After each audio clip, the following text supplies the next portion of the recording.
Во МВР е отворена истрага за аудиоснимката со гласот на Павле Богоевски. Министерот Оливер Спасовски уверува дека ќе се третира како и секој друг случај, без оглед на тоа што се работи за пратеник.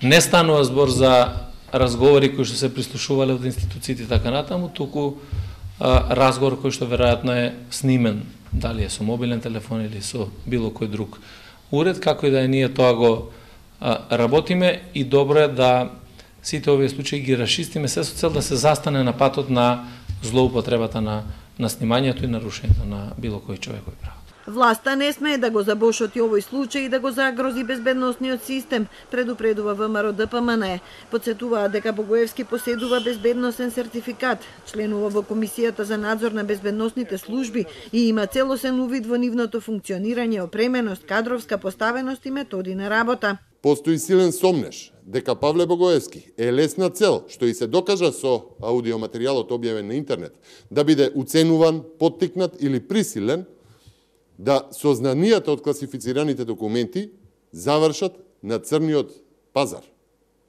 Тоа е сериозен безбедносен ризик за државата. За ВМРО ДПМН е прифатлива идејата на независната пратеничка група за наркотест на пратениците.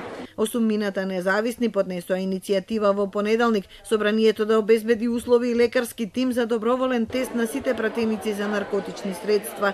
Велат дека тоа треба да биде добар пример во борбата против употребата на наркотици, а така треба да постапат и другите политичари, функционери, административни службеници, суди, обвинители, градоначалници и советници.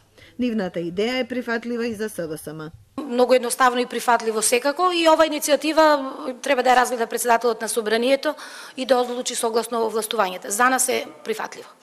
Нема правна основа за реализација на оваа идеја, одговори првиот човек на собранието Талат Џафери. Здравствената состојба на пратениците, како и на другите вработени лица во државата, се потврдува со редовни здравствени систематски прегледи на секои 2 години. Кодексот за етичко однесување не му дава право на председателот на собранието да утврдува одговорност на пратеник без формално покрената иницијатива, ниту пак му дава надлежност во постапката за утврдување на сторени лесни и тешки повреди и изрекување мерки за пратениците, се вели во соопштението од Џафери.